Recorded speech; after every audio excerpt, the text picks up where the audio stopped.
안녕하세요. 안녕하세요. 네.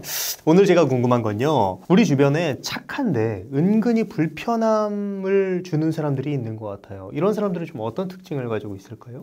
크게 저는 세 가지로 꼽아 보았습니다. 첫 번째는 대화를 할 때 주도적이지 않습니다. 우리가 보통 이렇게 이제 대화를 주고받다 보면은 상대방도 질문하고 또 나도 질문하고 이렇게 좀 뭔가 왔다 갔다 해야 되잖아요. 네. 그런데 어떤 사람은 질문에만 답을 합니다. 근데 그 사람이 좀 건방지게 답하는 게 아니에요. 굉장히 친절하게 답을 합니다. 그리고 굉장히 조심스러워합니다. 뭔가 이 사람 자체는 괜찮은 것 같은데 나한테 질문을 잘 안 던져요. 그러면 대화할수록 굉장히 불편함을 느끼죠. 그런데 뭐라고 지적할 수도 없어요. 나한테 욕을 한 것도 아니고 내 질문에 답을 불성실하게 한 것도 아니거든요. 이런 사람들이 굉장히 좀 착한데 불편함을 주는 사람이고요. 두 번째로는 어떤 거를 결정할 때 그 결정 권한을 계속 상대방에게만 주는 사람입니다. 예를 들어서 제가 오늘 인터뷰 끝나고 같이 식사를 하고 싶으면 같이 뭘 드시겠어요? 라고 할 때 좀 이렇게 의견도 내시고 저도 내고 해서 좀 조율도 하고 우리 같이 정해야 사실은 부담이 좀 적잖아요. 그러면 제가 뭐 드시겠어요? 라고 하면은 항상 저는 아무거나 괜찮다. 그러니까 원하는 걸 드셔라. 그러면 그런 결정할 때 제가 선택을 해야 되거든요. 근데 이거는 우리 사회에서 일종의 배려잖아요. 나는 괜찮아. 그냥 너 하고 싶은 대로 해. 나는 다 괜찮으니까 따라갈게. 라고 하는 게 굉장히 착한 모습이지만 그것이 반복되다 보면요. 굉장히 불편해요. 왜냐하면 결정을 했을 때 그것이 결정이 좀 후회가 된다면 그 책임은 다 내가 져야 되잖아요. 저 사람이 나를 배려해 주는데 계속 불편한 이런 느낌, 착한 것 같은데 불편한 이런 느낌을 주는 게 두 번째 특징이고요. 마지막 세 번째로는 이렇게 이야기를 하거나 관계를 맺을 때 이 자세 자체가 딱 당당하지 않고 이렇게 좀 이렇게 수그리고 뭔가 이렇게 위축된 뭔가 이런 자세, 그러니까 비언어적으로도 뭔가 좀 이렇게 위축되어 있는 이런 특징들을 갖고 있는 사람들, 우리가 보통은 쟤 착하다, 쟤는 누구랑 같이 있든지 좀 잘 어울려, 쟤는 어떤 사람들이랑 있든지 좀 순해, 이런 평가를 받지만 막상 관계를 맺으면 굉장히 불편한 사람들이라고 할 수 있죠. 지금 말씀해 주신 내용을 들어보면 상대방에게 온전히 맞춰주는 사람이라는 생각이 좀 들거든요. 맞습니다. 네. 그래서 이런 사람들을 한마디로 의존적인 사람이다. 조금 더 극단적으로 가면은 의존성 성격, 의존성 성격이라고 할 수 있죠. 이 의존성 성격은 굉장히 불편합니다.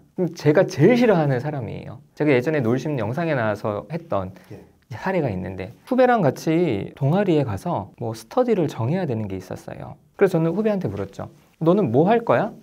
나는 저기서 저걸 할까 저걸 할까 고민 중이야. 그랬더니 이 친구가 뭐라 그러냐면 저 하는 거 하겠다는 거예요. 그래서 제가 뭐? 나 하는 거 하겠다고? 네가 정해. 네가 원하는 거를 해. 그랬더니 아니 나 하는 거 하겠다고. 딱 그 얘기를 듣는 순간 제 머릿속에 어떤 게 훅 지나가냐면 학교에서 이렇게 관계 맺을 때도요. 저는 못해요. 저는 그냥 따라갈게요. 저는 뭐 팀플 할 때도 저는 그냥 다 하자고 하는 거 할게요. 이런 식의 얘기를 했던 게 기억이 나는 거예요.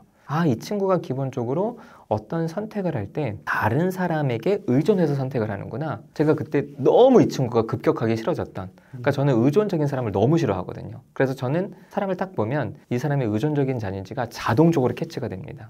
근데 그런 사람들의 특징이 아까 말씀드렸던 대화할 때나 결정할 때나 그리고 실제 자세에 있어서도 이렇게 눈치를 보는 듯한 이런 사람들이 의존적인 사람들이고 착한데 불편하다고 평가를 받는 사람들이죠.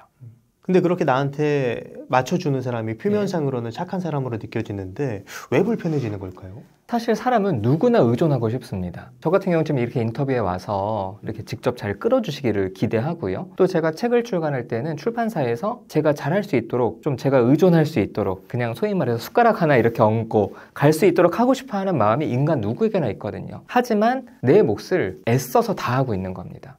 그런데 누군가는 자기 몫을 하지 않고 나한테 의존하려고 하면요. 당연히 그것이 우리는 너무 화가 나고 불편한 겁니다. 자, 두 번째로는 우리가 어떤 결정을 할 때도 그 결정이 온전히 나의 몫이라면 내가 책임을 져야 되잖아요. 그래서 실제로 착한데 불편한 사람들은요. 결정에 참여하지 않잖아요. 그러면 이 사람이 네가 선택했으니까 네가 나쁜 놈이라고 말하지 않더라도 이 사람은 선택하지 않고 내가 선택해서 우리 관계가 어떤 나쁜 일이 생겼어요. 그럼 온전히 내가 그 책임감을 다져야 된다는 그 부담감이 굉장히 큰 거죠. 그리고 또 우리가 살다 보면은 항상 좋은 말만 할 수는 없잖아요. 특별히 이 부부 상담을 하다 보니까 어떤 얘기가 있냐면 어떤 부부가 와서 저한테 하소연을 합니다. 예를 들어서 어떤 아내분이 자기는 너무 이 사람이랑 사는 게 힘들다. 근데 왜 힘드냐? 아이를 같이 양육을 하는 데 있어서 아이들이 잘못했을 때 있잖아요. 자기 남편은 늘 좋은 얘기만 한대요. 야, 아들, 다음엔 잘하자. 근데 그런다고 아이의 행동이 바뀌는 게 아니잖아요. 그렇죠. 그러면 이 아내가 대신해서 지적하고 피드백하고 혼내고 해야 된다는 거예요. 다시 말해서 저 사람은 늘 착한데 나는 계속 악역을 한다. 그래서 착한 사람이랑 같이 지내면 악역을 계속 해야 되는 문제들이 생깁니다. 차라리 가장 건강한 부부라면 돌아가면서 악역을 하는 거죠. 그런데 착한 사람들은 그걸 굉장히 싫어해요. 그래서 이 착한데 불편한 사람들은 상대방으로 하여금 나쁜 역할을 계속 시키기 때문에 이 착한 사람들이랑은 관계 맺기 싫어하는 거죠. 그리고 이런 착한 사람은 주변 사람들로부터 굉장히 좋은 평가를 받잖아요. 그러니까 이런 착한 남편과 사는 아내는요, 주변에서 이런 얘기를 했습니다. 누구 엄마 좋겠다. 자기 신랑 너무 착한 것 같아. 애들한테도 되게 친절하게 밖에서 하더라. 자네한테도 그러지? 그래서 근데 실제로 아내 입장에서는요, 남편이 자기한테도 착하게 해요. 그래서 실제로 착하게 하고 애들한테도 착하고 주변에서 좋은 평가를 받는데 같이 살면 미쳐버리는. 말할 수 없는 어떤 불편함 같은 게 느껴질 수밖에 없겠네요. 그렇죠. 예. 온갖 악역은 자기가 다 해야 되고, 그리고 자기가 화내고 남편은 또 이해해 주니까 이 사람이 착한데 내가 화를 내니까 내가 더 나쁜 사람처럼 보이는, 인간관계에서 필연적으로 나타나는 대조 효과 때문에 오히려 내가 더 나쁜 사람처럼 인식이 돼서 사실은 착한데 같이 지내기가 불편한 이유라고 할 수 있죠. 그렇다면 그런 착한 사람들은 인간관계를 맺으면서 어떤 문제를 겪게 될까요? 이 사람들의 마음속에는 나는 다 맞춰줬다. 나는 내 욕구를 포기하고 저 사람이 하자는 대로 했다라는 그런 생각을 속으로 하고 있거든요. 어쩌면 내가 희생자라고 생각할 수도 있겠죠. 그렇죠. 내가 희생하고 내가 맞춰줬고, 근데 어떤 사건이 잘 안 되잖아요. 일이 해결이 안 되면 상대방을 원망하고 비난하게 됩니다. 그런데 물론 그것도 노골적으로 표현하지 않아요. 아주 미묘하게 네 책임이야 라는 말을 계속 하게 되는 거죠. 그러니까 이런 대인관계에서 상대방을 계속 미묘하게 원망하고 비난하다 보면은 상대방들이 결국에는 다 지쳐서 떠나갑니다. 그래서 착한데 외로워지게 되는 이런 이상한 일이 벌어져요. 그래서 우리는 보통 되게 성격이 센 사람을 사람들이 싫어하고 욕하고 화내는 사람을 사람들이 멀리해서 외로울 거라 생각하잖아요. 아닙니다. 오히려 그런 사람들은 소수라도 그 사람을 좋아하는 사람이 있어요. 이 사람은 속 시원해. 이 사람은 솔직해. 이 사람은 나한테 정말 마음 있는 그대로 표현해주는 사람이야. 물론 이 사람의 말은 거칠지만 사실 내 안에도 그런 화나는 마음, 욕하고 싶은 마음은 있으니까 이해가 되는 겁니다. 그런데 착한 사람들은 속내를 모르겠다 얘는. 그리고 너랑 있으면 내가 나쁜 사람처럼 된다. 이래서 결국에는 관계에서 외로워지게 되고요. 두 번째로 이런 사람들은요, 나르시시스트들에게 가스라이팅을 당해서 이용당할 가능성도 굉장히 큽니다. 왜냐하면 기본적으로 의존성 성격은요, 누군가한테 되게 의존하고 싶어 하거든요. 그러면은 누군가는 주도권을 가져야 되잖아요. 그런데 일반적인 사람들은 주도권을 나누기를 원하는데요, 자기애성 성격, 소위 말해서 나르시시스트는 온전히 자기 중심적으로 관계를 다 끌어가기를 원해요. 그리고 나르시시스트는 상대방에 대한 공감 능력이 현저히 떨어집니다. 그리고 상대를 착취하게 돼요. 마치 이렇게 얘기하는 거죠. 내가 네 인생 책임질 테니까 내가 하자는 대로 해. 그럼 의존적인 사람은 너무 좋을 거 아니에요. 그러면 내가 어떻게 하면 돼? 라고 하면서 나르시시스트가 원하는 거를 다 맞춰주게 돼요. 근데 그러다가 그 유전성 성격인 사람이 좀 혼란스럽잖아요. 아니 이렇게 하는 게 맞아? 내가 너한테 계속 맞춰주는 게 이게 맞는 걸까? 했더니 네가 의심하니까 일이 꼬이는 거라고. 네가 의심하기 때문에 문제가 생기고 네가 이러기 때문에 내가 지금 혼란스럽다고. 그러니까 제발 기다리라고. 너만 나를 힘들게 하지 않으면 다 잘 될 거라고. 그런데 이 사람은 계속 의존하고 싶기 때문에 그 말을 믿는 겁니다. 그런데 가스라이팅의 최후는 결국에는 관계와 자기 삶의 파멸이거든요. 그래서 결국에는 이 사람을 도와줄 수 있는 건강한 사람들은 사라지고 이상한 사람에게 걸려서 자신의 삶을 낭비하고 허비하고 결국에는 고통스럽게 끝맺게 되는 것이 착한데 은근히 불편한 사람들, 의존성 성격인 사람들의 삶이라고 할 수 있죠.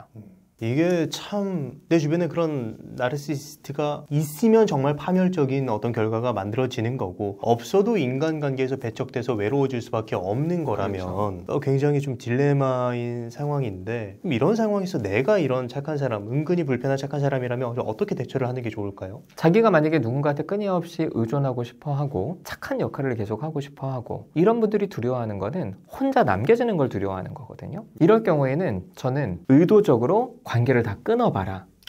이런 좀 극단의 처방을 드립니다. 그 이유는 뭐냐면은 제가 이 심리치료 이론들을 쭉 공부하고 현장에서 적용하면서 느낀 어떤 핵심적인 원리가 직면, 노출, 둔감화라는 걸 알게 됐어요. 직면이라는 거는 우리가 좀 회피하고 싶은 거를 마주하는 거고요. 그리고 노출이라는 거는 내가 두려워서 피하고 싶은 것들을 직접 마주하는 겁니다. 계속 직면하고 노출하다 보면은 처음에 너무 두려웠던 것들에 대한 감정들이 둔감해집니다. 그래서 우리가 상담에서 자신의 힘든 과거 얘기를 계속하는 것도 하다 보면요, 그것에 묻어있던 강한 감정가들이 점점 얕아져서 더 이상은 과거 이야기를 하더라도 힘들어지지 않을 수 있고요. 우리가 사회공포증이나 어떤 그런 공포증들 치료할 때도 결국에는 사람들이 피하고자 하는 현장, 대인관계 속으로 좀 푸시를 하는 거고요. 그래서 결국엔 혼자 있는 게 두려우시는 분들이 끊임없이 사람들한테 의존함으로써 이 두려움을 없애려고 하다가는 오히려 없어지지가 않고 관계가 계속 깨져서 오히려 역시 나는 진짜 혼자 있으면 안 돼라는 잘못된 결론으로 돌아오기 때문에 이 악순환을 끊기 위해서는 두려워하는 것, 혼자 남겨지는 것, 직면해 보셔라. 그래서 의도적으로 사람들과 거리를 두고 관계를 끊어보는 거죠. 호랑이를 잡으려면 호랑이 굴로 들어가야 되잖아요. 네. 그래서 내가 가장 두려워하는 거를 딱 마주해보는 겁니다. 딱 마주했을 때 처음엔 너무 괴로울 거예요. 당장이라도 누군가한테 전화해서 의존하고 싶고 착하게 굴고 사랑을 받고 싶을 텐데 그거를 진짜 강한 어떤 결심으로 끊어보신다면 그래서 혼자 있어도 살아남는구나. 혼자 있어도 괴롭지만 결국엔 견뎌낼 수 있구나 라고 하면서 관계에 대한 집착을 내려놓으셔야 이 의존적인 성향에서 벗어나실 수 있고 그래야 더 이상 사람들 앞에서 착한 척을 하지 않을 수 있게 되는 거죠. 지금 말씀해 주신 게 굉장히 중요한 어떤 내용이라고 생각이 드는데 조금 더 구체적으로 현실에서 적용할 수 있는 가이드라인 같은 걸 제공해 주신다면 어떤 게 있을까요? 사람들 앞에 가서 늘 착한 얘기를 하는 사람들이 있어요. 자기도 모르게. 왜냐하면 이 사람에게 좀 의존하고 싶고 좀 사랑을 받고 싶기 때문에. 그런데 그때 사실 처음부터 나 니네들 사실 너무 싫었어 라고 말하는 게 어렵잖아요. 예. 그러면 체계적으로 하는 겁니다. 심리치료 방법 중에 하나가 체계적 둔감화가 있거든요. 다시 말해서 처음부터 너무 극단적으로 하는 게 아니라 순차적으로 하는 건데요. 친구들 모임에 갔을 때 거기서 예전에는 너무 잘 듣는 그랬니? 야 그렇구나. 이렇게 되게 호의적인 태도를 취했다면 내가 더 이상 얘네들이랑 이렇게 관계를 맺어서는 내 의존적인 성향이 안 바뀌겠다 싶으면은 가서 계속 핸드폰을 하시는 거예요. 사실 이건 얼마든지 할 수 있잖아요. 그렇죠? 우리가 다른 사람 만날 때도 핸드폰 많이 보니까 핸드폰을 계속 보는 거죠. 그럼 친구들이 처음에는 맨날 잘 듣던 애가 제가 계속 핸드폰을 하니까 좀 이상한데 그건 이상한 아주 행동은 아니잖아요. 그럼 이게 어느 정도 괜찮으면은 그때 친구들을 만났을 때 그 다음에는 잠깐 나 전화 좀 하고 올게. 그 자리에서 좀 먼저 떠나보는 거죠. 그래서 밖에 나서 전화 통화하고 나서 그 다음은 나 일이 있어서 먼저 가야겠어. 관계 속에서 계속 맞춰주는 게 아니라 조금씩 자기 자신을 분리하는 겁니다.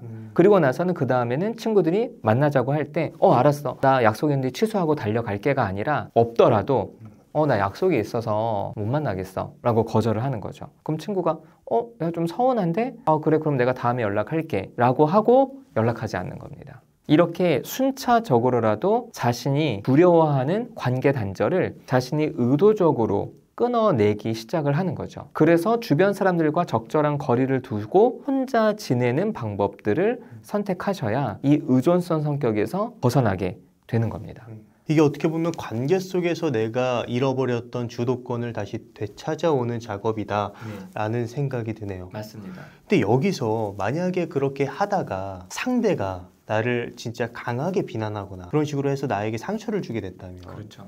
그건 또 다른 어떤 문제가 될 수 있을 것 같은데 이런 건 좀 어떻게 예방할 수 있을까요? 만약에 내가 관계에서 주도권을 갖기 위해서 상대방에게 거리를 뒀어요. 근데 상대방이 나를 비난해요. 그러면 그때는 두 가지 가능성이 있습니다. 이 친구가 진짜 나와의 관계를 소중하게 여기는 친구인데 내가 거리를 두기 때문에 너무 속상해서 너무 좀 화가 나서 그렇게 나를 부정적으로 얘기할 수 있어요. 또 하나 관계는 그 친구는 이 의존적인 사람을 이미 가스라이팅 단계로 들어가고 있는데 이것을 벗어나기 때문에 비난할 수도 있습니다. 나르시시스트일 수 있다. 그렇죠. 예. 그래서 이 두 경우를 고려해 보셔서 만약에 후자라면 상대가 나를 비난하는 게 내가 예전엔 자기한테 맞춰주다가 이제 더 이상 안 맞춰주니까 자기가 나를 조종할 수 없어서 나를 비난하는 거라면 그 친구는 바로 연락 차단 하셔야 되고요. 네.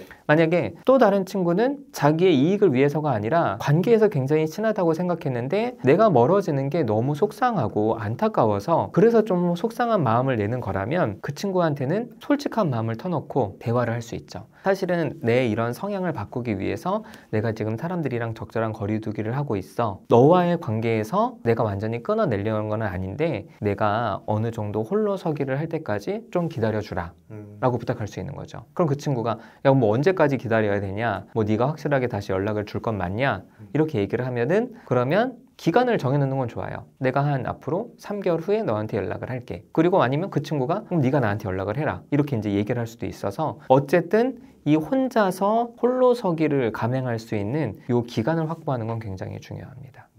반대로 내 주변에 그런 사람이 있다면, 내 주변에 이렇게 은근히 불편한, 착한데 불편한 사람이 있다면 그때는 내가 어떻게 해야 될까요? 저 같은 경우는 되게 저한테 의존하려고 하는 사람이 있으면 예전에 무조건 도망갔습니다. 너무 싫어요, 저는 너무 싫어서. 왜냐면 저도 누군가한테 의존하고 싶은데 그거를 참고 있는데 그걸 누가 나한테 들으니까 너무 싫어서 도망갔는데, 이제는 제가 이제 어떻게 하냐면요, 제 문제가 어느 정도 해결된 다음에는 누가 나한테 의존하고 싶을 때 그 사람을 잘 관찰을 하다가 무리한 요구를 합니다. 예를 들어서 어떤 친구가 저한테 생일 선물을 주고 싶대요. 그럼 제가 묻죠. 생일 선물? 그래, 준다니까 내가 받을게. 얼마나 해주고 싶어? 근데 이 친구가 한번 말 실수를 했어요. 100만 원이라고.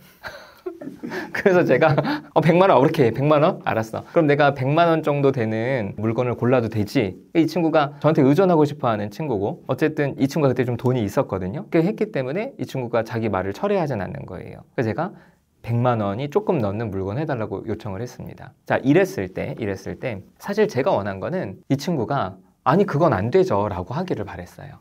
그러니까 저한테 의존하고 싶어서 제가 원하는 대로 해주겠다고 하는 스탠스를 깨기 위해서는 이 친구가 거절할 수밖에 없는 과한 요구를 요구하는 것도 한 가지 방법입니다. 그런데 이게 계속 반복되면은 저는 나르시시스트가 되는 거예요. 과한 요구를 계속하면. 그런데 이 친구를 우리가 대할 때 이 친구를 이용해 먹어서 내 이익을 취하려는 게 아닌 거잖아요. 그렇죠? 이 친구와 건강한 관계를 맺든지 아니면 어쨌든 이런 나에게 도움되지 않는 관계로부터 나를 지키기 위한 거니까 제가 추천드리는 방법은 이 친구한테 과한 요구를 해봐라. 그랬을 때 이 친구가 그건 못한다라고 하면은 그때 너 그렇게 말해주니까 너무 좋다.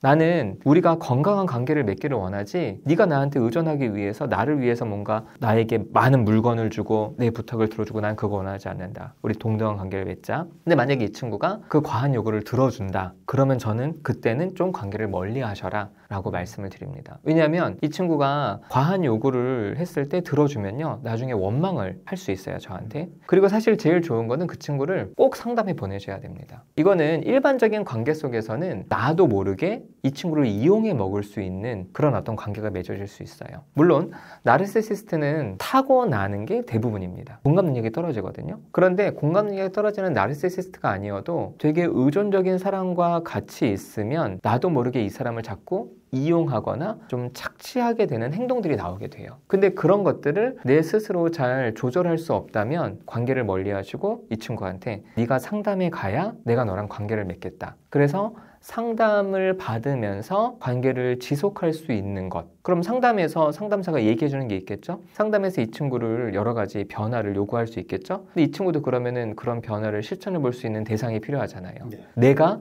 그 대상이 되어줄 수 있는 겁니다. 그래서 이 친구가 자신의 목소리를 낼 수 있도록 변화하는 것, 그것이 그런 사람들을 대하는 하나의 대처 방법이라고 할 수 있죠. 자, 오늘 마지막으로 하고 싶으신 말씀 있으시다면 어떤 게 있을까요? 우리가 보통 착하다는 것이 사회적으로 매우 바람직하다는 인상들을 주고 있잖아요. 그런데 관계 속에서는 착한 게 무조건 좋은 건 아닙니다. 때로는 할 얘기도 해야 되고요. 그렇죠? 때로는 화도 낼 수 있어야 되고. 그래서 착한데 은근한 불편한 사람들이 주변에 있으시다면 그 사람들과의 관계를 다시 한번 생각해 보시고요. 또 이 영상을 보시는 분들이 스스로가 그렇다면 착하다는 거에서 좀 벗어나서 독립적인 사람으로 살아가시기를 추천합니다. 네. 자, 오늘은 강현식 대표님을 모시고 착한데 은근히 불편한 사람들이 가지고 있는 특징에 대한 이야기를 나눴습니다. 그럼 오늘의 심리학은 여기까지 하도록 하겠습니다. 좋은 말씀 해주셔서 감사합니다. 감사합니다.